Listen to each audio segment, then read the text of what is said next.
Güneydoğu Asya'nın en güzel ülkelerinden Vietnam'a hoş geldiniz. Sislerin içinden ele doğru yürüyorum. Neyi öveceğimi, neresine dokunacağımı şaşırdım. Hanımlar beyler, rüyalar diyarına hoş geldiniz. Bakın nereye geldik, nereye? İşte dünyaca ünlü o ikonik yerleri. İyi ki geldik, iyi ki yani. Bu gezinin en iyi durağı burası olabilir. Yani bunu yaşamak, burada olmak harika bir şey. Hayatım boyunca unutamadığım yerlerden birisini size göstereceğim. Son yıllarda böyle bir turizmi nerede gördük hatırlamıyorum. Bu kadar büyük teleferiğe hiç binmemiştim. Sizlere iyi seyirler, bize de harika bir Vietnam'ın Bana Hills yolculuğu gezisi olsun. Başlıyoruz. Türkiye'nin lider su arıtma markası Aura Sebilon Unique sunar.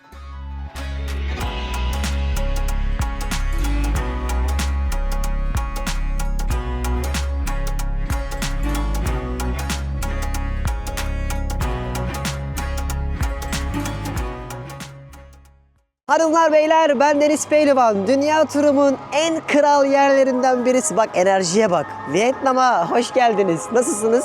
Umarım her şey yolundadır. Sizlere daha önceden Vietnam'a nasıl geldiğimi 1. bölümde anlattım. 2. bölümde Ho Chi Minh'i gezdirdim. 3. bölümde gece hayatını gösterdim. 4. bölümde de Da Nang'a getirdim. Oradan da Hoi An'ı bir entegre edip anlattım. Bu bölümde benim hayatım boyunca unutamadığım yerlerden birisini size göstereceğim. Ta 10 sene önce gelmiştim buralara. Dedim ki nasıl yaptınız? Bunlar ne dedim kardeşim? Bana Hills'e gidiyoruz. Da Nang'dan buraya geldik. 1400 metre dağların tepesine zirveye çıkacağız. Ve o hani dünyaca ünlü, kesinlikle Instagram'da görmüşsünüzdür. El heykeli vardır. Böyle bütün tabiatı kucaklar, böyle bulutlar da üzerinden süzülür gider. Ha işte o burada. O yüzden sizlere bugün bu yolculuğumu ve keyif alarak da bütün tabiatı anlatmak istiyorum. Hanımlar beyler, sizlere iyi seyirler, bize de harika bir Vietnam'ın Bana Hills yolculuğu gezisi olsun. Başlıyoruz. Gezimiz Aura Sebilon su arıtma cihazlarının desteğiyle başlıyor. Ve videomuz başlarken hemen nasıl geldiğimizi anlatıyorum. Burası Da Nang'ın merkezinden 40 dakika yaklaşık olarak mesafede bulunuyor. Bildiğiniz dağların tepesine yaylalara çıkacağız. Ve o 40 dakikalık yol boyunca çok güzel manzaralar, şahane yollar gördük ve $12 falan ödedik bu yolculuğa, biliyor musunuz? Yine söylüyorum, son yıllarda çok beğendiğim ve bütçe olarak da hadi canım çok uygunmuş dediğim yer oldu Vietnam. O yüzden bu videoda da her şeyi anlatacağım. Açıklamaya da her şeyi bırakacağım. Size de rehber olacak. Tepeye çıkacağız. Teleferikle Guinness Rekorlar kitabına bile girmiş bir teleferik burası. Bayağı uzun, dakikalarca yukarıya doğru bizi götürecek ve bildiğiniz mevsim değişecek. Yukarıda üşüyeceğiz ve mont almayı unuttuk. O yüzden en kötü yukarıdan alırız. Buradan biletlerimizi alacağız. Akabinde de teleferik bizi harika manzaralar göstererek yukarıya çıkaracak. Hadi gidiyoruz.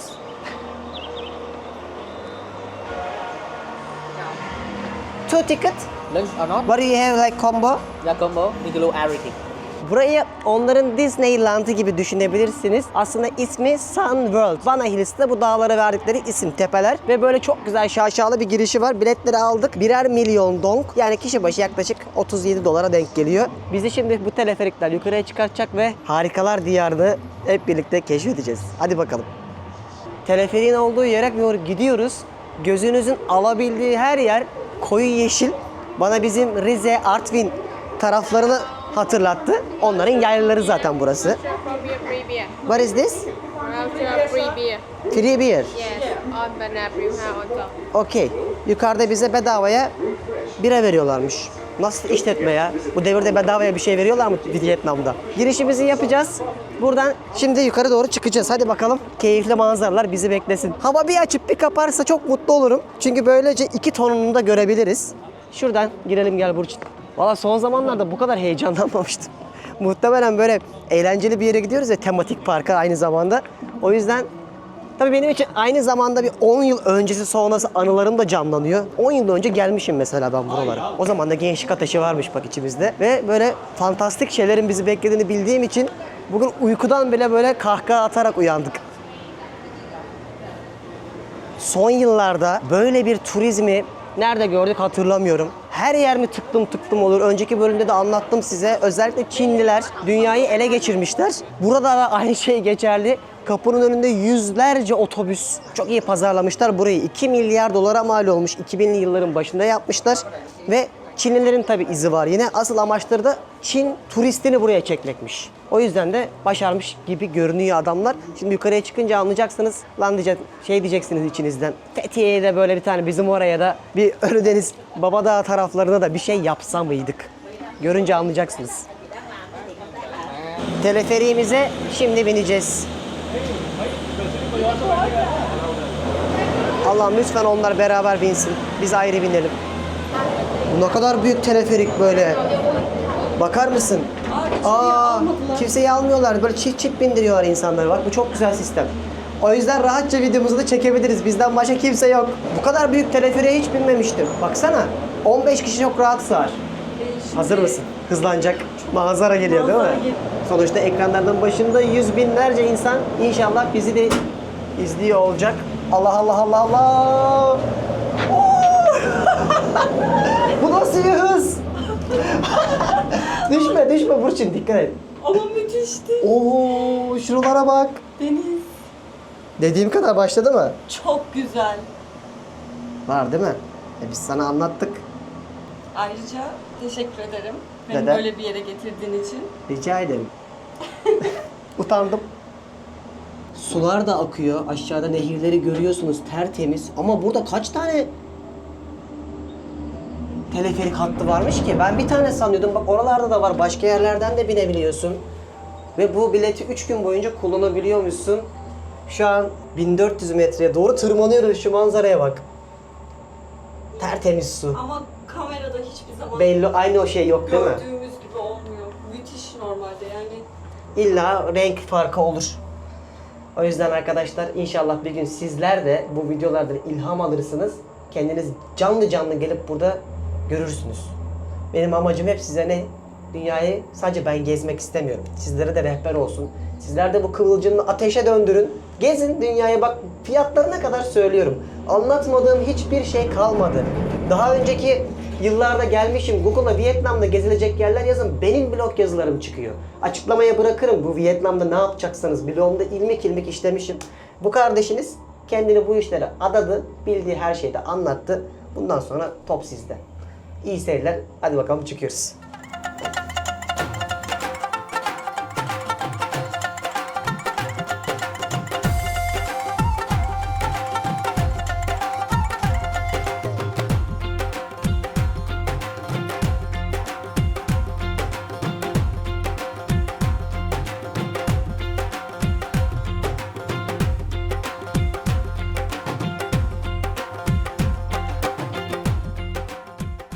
Bulutların içine gideceğiz birazdan. İnsan konuşamıyor ya, müthiş. Ve gördüğümüz şeyler asla bence kameraya yansımıyor. Birazdan bulutların içinde olacağız ve iddia ediyorum muhtemelen dünyanın en hızlı teleferiğiyle gidiyoruz şu anda. Böyle bir hız yok. Böyle bir hız yok. Geldiğimiz yerlere bakın. Bakın kaç metre yüksekteyiz. Hani ben size Malezya'da da gösterdim. Langkawi'de öyle yerler vardı ama bu artık son noktası olmuş. İmkansızı yapmışlar tabiri caizse. Şuraya bakın ya. Yürüyecek yol yak. Buralara teleferik yapmayı başarmışlar. Birazdan da artık 1400 metrelere çıkmaya başlayacağız. Bulutların içinde olacağız. Şahane. Yani bir şey de söylemek istemiyorum dostlarım. Yorumlara yazın. İçinizden geçenleri, ama dünyadaki 5 sosyalist devletten bir tanesinde adamlar 2008'de bunları yapmayı başarmışlar. Böyle bir tabiatın içine ya. Ruh. Rüya gibi gerçekten, hani bir yeri bu kadar övdüğümü hatırlamıyorum. Sanırım bu 3 aydır yollardayız. Gittiğimiz en güzel ülke Vietnam oldu. O yüzden yere göğe sığdıramadım ben Vietnam'ı. Bu da en güzel yerlerinden biri oldu sanırım. Yazın yorumlarınızı beklerim. Siz ne düşünüyorsunuz Vietnam hakkında? Hadi bakalım. Şu anda ekranda göremiyorsunuz. Hani ilk çıkarken size göstermiştim. Başka yerlerde de var teleferik diye. Arkadaşlar bütün ormanın üstü teleferiklerle kaplı. Tek bir hat yok. Gözümün gördüğü 1, 2, 3, 4, 5 tane hat görüyorum. Buradan karşıya kadar istediğiniz manzaradan gidebiliyorsunuz. Bunu mesela hiçbir yerde görmemiştim. Övüyorum bir daha Vietnam'ı. 5 puan daha verdim. Resmen tüm ormanı ağ olarak Değil mi? örmüşler. Şu an tüm ormana hakim 10 sene önce buraya hayran olmuştum. Vay be demiştim. Şimdi bak o kadar dünyayı gezdim geldim. Bir hani öncesi sonrası oluyor dedim ya benim için. Az bile söylemişim. Değerinden, ederinden fazlaymış, çıktığımız yerlere bakın. Böyle bir şey olabilir Şuradan mi ya? itibaren manzara göremeyeceğiz çünkü Sis başlıyor. sis başlıyor. Vallahi ben size şu kadar söyleyeyim. İmkanınız varsa uçak biletleri de ucuz oluyor buraya. Oteller, moteller bedava. Gezmek için çok iyi bir ülke Vietnam. Kesinlikle gelin ya. Yani burayı beğenmeyen dünyada hiçbir yeri beğenmez. Bu o kadar net söylüyorum ve bulutlara hoş geldiniz. Vay vay vay. Şuraya bak, hiçbir şey göremiyoruz ki. Ay, inanmıyorum bak. Aşağısı gözükmüyor. Çok güzel oldu. Hiçliğin ortasına geldik Burçin. Bir anda baksana teleferik çıkıveriyor karşına. Gelen teleferiği yanımıza gelene kadar göremiyoruz. Evet bak yok. Bir anda geliyor. Ürkütücü de değil yalnız değil mi? Burada otel de varmış. Kalabiliyor musun? Yukarıda anlatırım zaten de. İnanmıyorum bak geldik. Geldik bak binalar geldi. başladı. Ya peri masalı gibi. Ha, ana yollar da varmış. Bak buradan gidebiliyor musun istersen. Geldik şu hıza bakın. Bunu diyordum işte. Böyle bir hız mı var? Hanımlar beyler, Rüyalar Diyarı'na hoş geldiniz. Önce Yine geldik çok güzel. yüzündeki şaşkınlık nasıl? Bakın nereye geldik, nereye? İşte dünyaca ünlü o ikonik yerleri. Vietnam'dan daha ünlü olan bir yer burası. Böyle iki el açılmış bir şekilde bir köprünün üstünde, altın köprünün yürüyorsunuz. Ve burası gerçek değil gibi. Çünkü bir yandan sis içinden böyle geçerek gidiyor. Muhteşem bir manzara karşıladı bizi.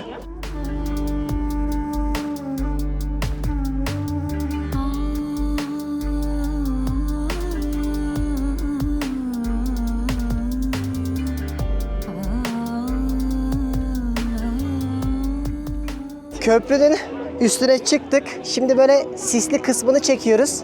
Güneş gelirse tam net kısmını da görürüz ama bu bile fantastik değil mi ya? İnanılmaz. Şu an sislerin içinden ele doğru yürüyorum. Yani bunu yaşamak, burada olmak harika bir şey. Bence hanımlar beyler, Güneydoğu Asya'nın en güzel ülkelerinden Vietnam'a hoş geldiniz. Muhteşem, muhteşem. Evet, işte iki halinde göreceğiz. Hem güneşli hem sisli. Böylece iki fotoğrafımız da olacak. Instagram bir hayalin peşinde bırakıyorum. Orada paylaşacağım, bakarsınız.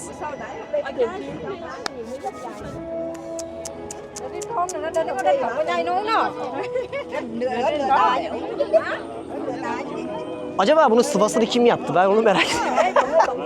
İşçilik çok iyi. Hemen Türk erkeğinin aklı hemen neye çalışır? Kaç parayı yaptılar? Buradan kaç kişi geçiyor? Kişi başı şu kadar para alsa hemen onu düşünüyorsun. Keşke bunun benzerini Fethiye'ye falan yapsak da böyle Babadağ'ın o Ölüdeniz manzarasıyla ne pazarlama olur da. Gençlere şans verilmiyor. Hadi gel. Nasıl? Ne diyorsun şu ana kadarki gittiğimiz ülkeler içinde? Tabii ki diğer ülkelerin de kendine has güzellikleri vardı ama kesinlikle bu gezi toplamında en güzel yer Vietnam'dı. Yani keşke diyorum ki sana Pakistan'dan başladık, sonunda şu an Vietnam'dayız. Bence en güzeli Vietnam'dı. İnşallah herkes bir gün buraya gelir ve bu güzellikleri görür diyorum. Darısı başınıza arkadaşlar.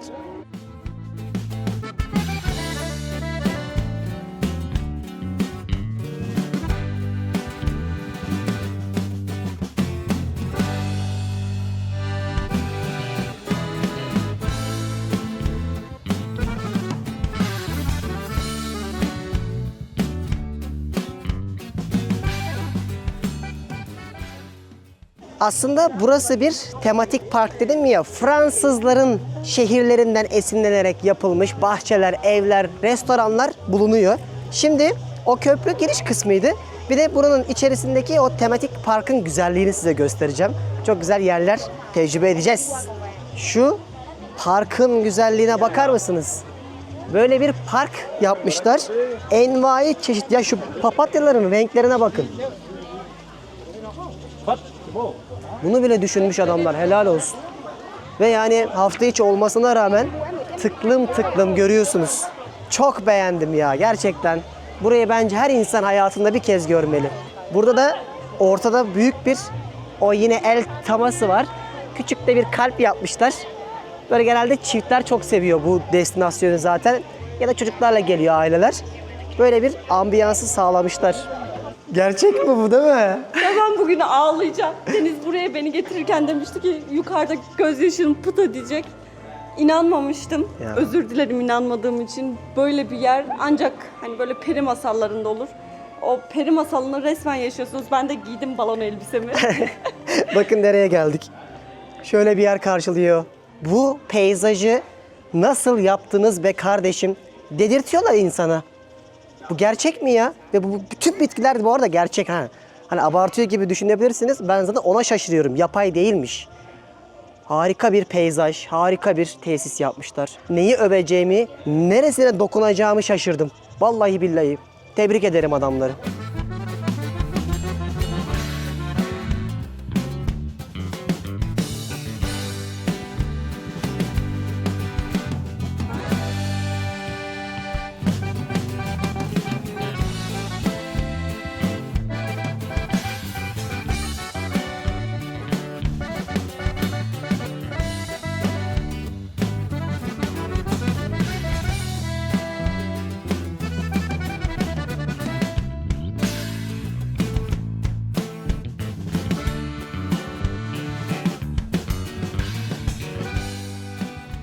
Ve şimdi de şükürler olsun güneş açtı. Bu kareyi de görüyoruz. Allah'ım bu kareyi çekip şu videoyu paylaşabilmeyi bana nasip ettiğin için sana sonsuz şükürler. Şu güzelliğe bakar mısınız? Bulutların üzerindeyiz. Bu kısmı bitirdik. Şimdi Fransız mahallesine gidiyoruz teleferiklerle. Orası da harika olacak. Biraz daha yükseğe çıkacağız. Hadi bakalım. İşte aşağıları gezmiştik. Şimdi yukarıya çıkınca da böyle hava yine açıp kapanacak. Ama müthişti burası. Gerçekten neyi paylaşacağımı, neyi çekeceğimi de şaşırmıştım. Yukarıda daha böyle köyler, restoranlar, mekanlar var. Yine yakın bir konsept olacak. Orayı da çok beğeneceksiniz ama. Böyle şatolar yapmışlar en yukarı noktaya. Birazdan sis geçtikçe daha net göreceksiniz. Burayı gezeceğiz. Aynı zamanda oteller de var burada. Gelip konaklayabiliyorsunuz. Çok güzel yerler yapmışlar. Soldaki şatoya bakar mısınız mesela? Bir de dış tarafında insan yüzleri, silüetleri görüyorsunuz. Şuradaki yerlere de gideceğiz. Kale kısmı orası da. Şu en yukarıya birazdan bizi bırakacaklar. Burası da devasa bir yer. Burası da çok güzel bir yer. Bu geldiğimiz yerde daha çok böyle restoranlar, mekanlar, marketler, kafeler var. Çok güzel böyle kale temasıyla bir dünya mahalle kurmuşlar. Hatta bazıları restoran olarak hizmet veriyor.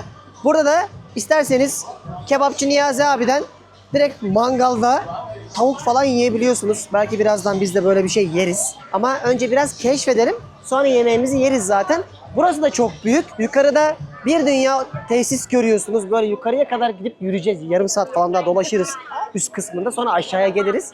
Ama sanki az önceki yerdeki o ilk izlenim buradan çok daha iyi. Ya da bizim gözümüz alışmaya başladı.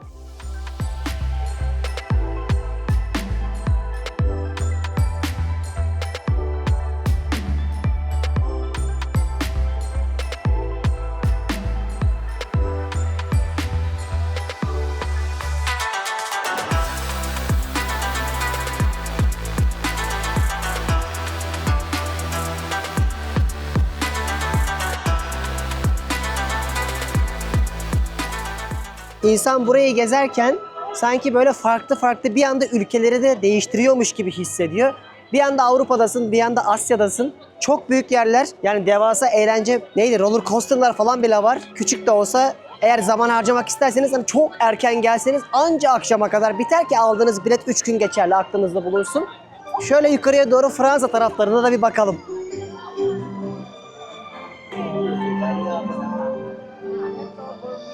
Ya dedim ki az önce, düşünsene dedim Burçin, böyle bir yerde uyuyorsun, sabah uyanıyorsun, bulutlar böyle fantastik bir şekilde otelinin odasının içinden geçip gidiyor. Bir uyanıyorsun, kahveni alıyorsun. Harika olmaz mı? Otel de var. Gösterdim ya. Burada isterseniz kalabiliyorsunuz da. Fiyatları 150 euroya denk geliyor yaklaşık olarak. Açıklamaya bırakırım, oradan bakarsınız. Bizim ülke değiştirmemiz lazım. Vizemiz de bitiyor. Ama bir daha buraya gelsem, bilmiyorum başka gelir miyim? Burada kesinlikle kalırdım. Çok mistik bir havası var. Yani bu tematik parkları her yerde görebilirsin. Ama bu bulutların yaratmış olduğu ambiyansı öyle her yerde göremezsin. Zaten burayı bu kadar güzel yapan da bu. Biraz şimdi soluklanıyoruz. Burası gez gez bitmez. Bazı şeyleri eleyerek gezeceğiz. Ya bu ne bu? Burçin. Bu ne?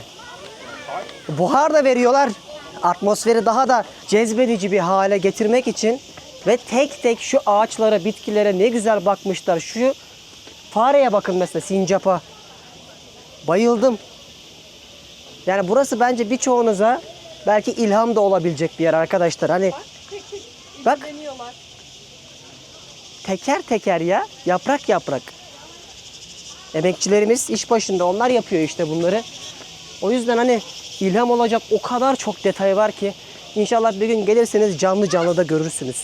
Şurada bir tapınak var. Oradan manzara da güzel oluyormuş. En yukarıya doğru çıkıyoruz şimdi.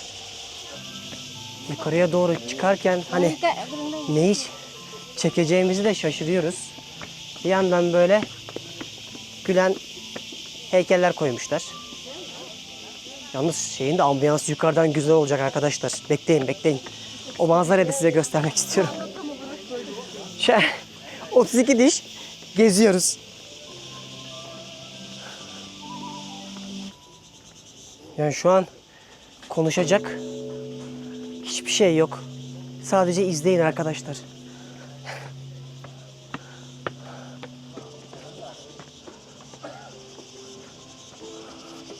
Böyle şaşıra şaşıra geziyoruz. Duvarlardaki bitkilere kadar ne güzel yapmışlar. Tabii dinlerini yaşatmak için de en yukarıya tapınaklarını dikmişler. Harika ya gerçekten. Vay vay vay, manzaraya bak. Bakar mısınız şuranın büyüklüğüne? Aşağıya da oteller yapıyorlar yeni. Biz sonu görünmüyor. De karşıdaki dağlardan buraya geldik. Şu anda gezdiğimiz yerde böyle bir yerde. İyi ki geldik. İyi ki yani. Bu gezinin en iyi durağı burası olabilir. Bak şuradan da iniliyor. Sol taraftan görüyor musun teleferikle? Bu binalar buraya olmamış ama beğenmedim. Çirkin görünüyor. Kesin bunlar da kasino falan yapacak buraya. Otel motel yaparlar. Ama şu manzara harikaydı.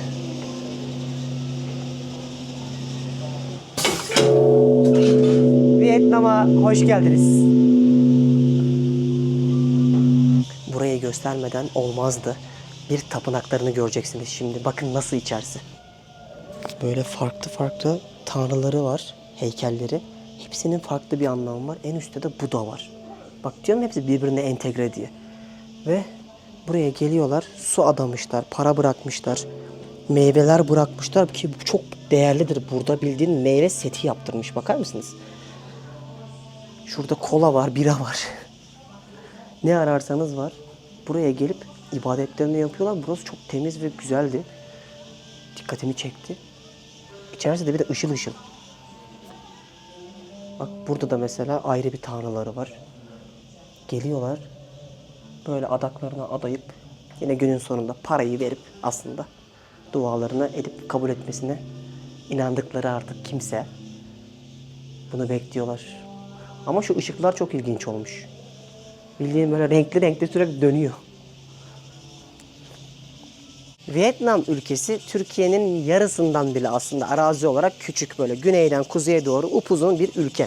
Ve bu ülkenin 1/3'ünden fazlası hiçbir dine inanmıyor ve geri kalanları Konfüçyünizm, Taoizm, Budizm gibi dinlere inanıyorlar. Şu heykele gidip hani dua etme olayını hiçbir zaman anlamamışımdır. Ama buralarda çok yaygın bir şekilde saygı duyarak yapıyorlar ve hatta şöyle söyleyeyim, içerideki hiçbir şeye gelip de istediğiniz kadar fakir olsanız bile gelip almazlar. Para var, yerde gördünüz, yiyecekler var, dokunmazlar.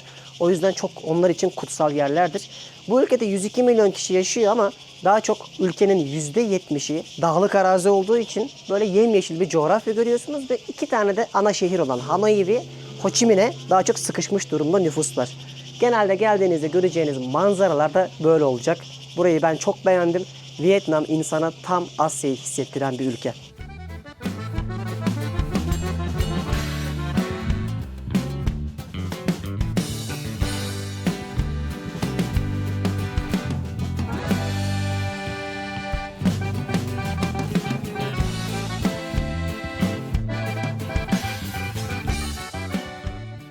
Hayatımda hiç yapmadım, ben de böyle bir şeye binmedim. Şimdi burada devasa içeride eğlence parkları var aynı zamanda. Biz böyle açık havada olan şu ilginç kayak sistemiyle manzara izleyerek bu tecrübeyi yaşayacağız.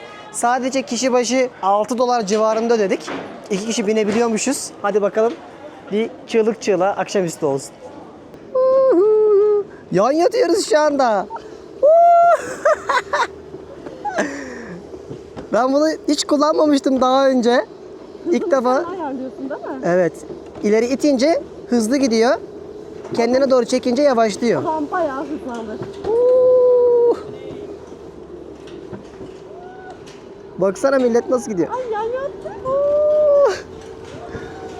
Aa, ne kadar keyifliymiş Burçin bu. Çok güzel. Evet.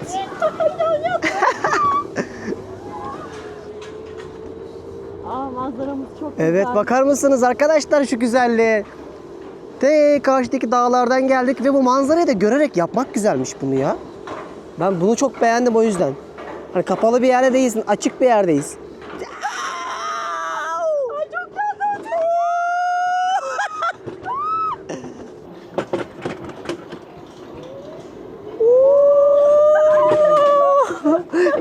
Şimdi en yukarı doğru çıkıyoruz. Selfie alsana bir halimizi görsünler. Bu var ya 60-70 derece var. Of, çok dikmiş. Çok dik. Vay, bu kadar dik olacağını tahmin etmiyordum. Herhalde bitiyor artık. Çok güzel bir yere geldik. Çok güzel bir şekilde de şu manzaranın keyfini çıkararak eğlendik. Dedik anısı da kalsın. Böyle bir fotoğraf çıktısı aldırdık. Ya şu bile mesela 4 dolar bile değilmez. Yani bu başka yerde Avrupa'da ya da bizde bile yapsak en az 10-15 dolara gelir. O yüzden Vietnam'da böyle şeyler bile çok uygun. Devam. Burası bir günde bitmez gezerek. O yüzden eleyerek gideceğiz. Ve en aşağıdaki o devasa kalenin içine geldim. Harika bir bina yapmışlar. Yani tavanların tasarımı, heykeller. Şuraya da kocaman bir ay koymuşlar. Burası da çok güzeldi. Bayağı burayı bitirdim. Çok beğendim. Acıktık da bir yemek işini halletmemiz lazım. Umarım sizler de beğenmişsinizdir. Yorumlara yazın, bekliyorum.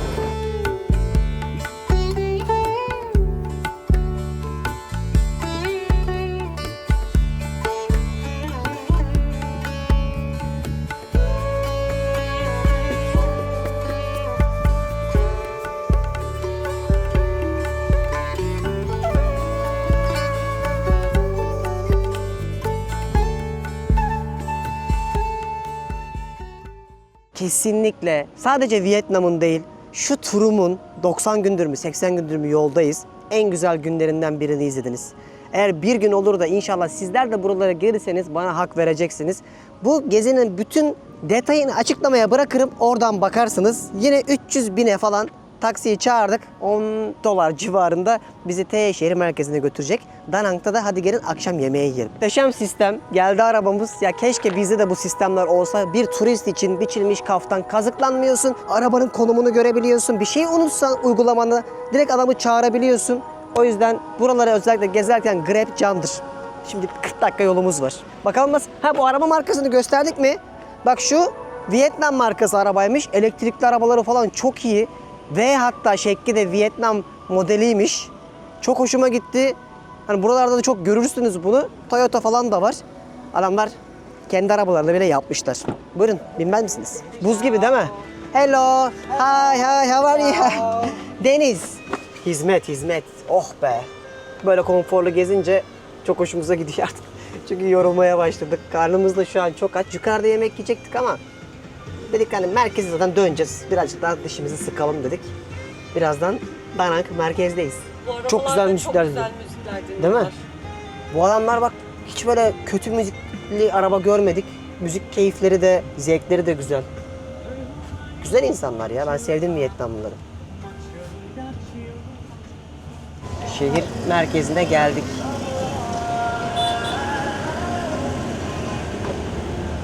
Ama gerçekten çok güzel kafeler, restoranlar var.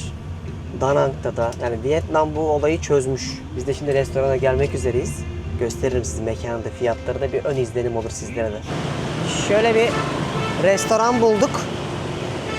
Tavuktur, ettir, ızgaradır, öf hem de kömürdeymiş. Vay be, tam tahmin ettiğim gibi. Bakar mısınız?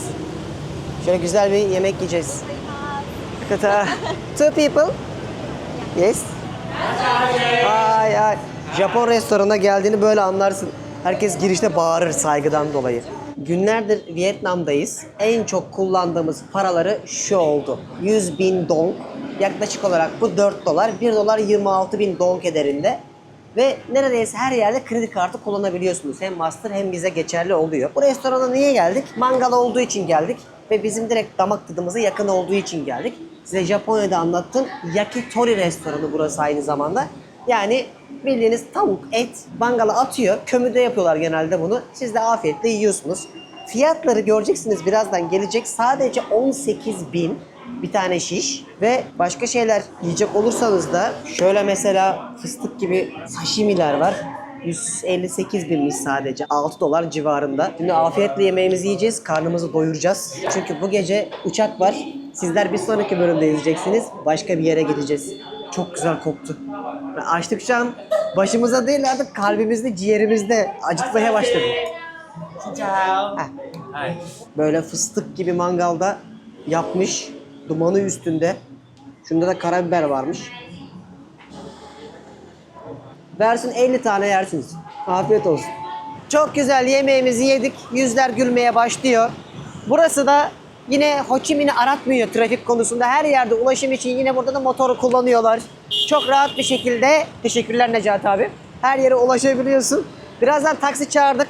Bagajlarımızı alacağız ve havalimanına gideceğiz. Sizler sonraki bölümde izleyeceksiniz.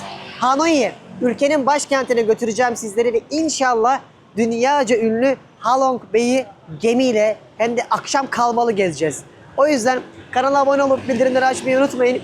Bir sonraki bölümde sizi yine rüyalar alemine götüreceğim. Yine çok seveceksiniz. Şimdilik benden bu kadar. Bir sonraki bölümde görüşmek üzere. Hoşça kalın. Türkiye'nin lider su arıtma markası Aura Sebilon Unique sundu.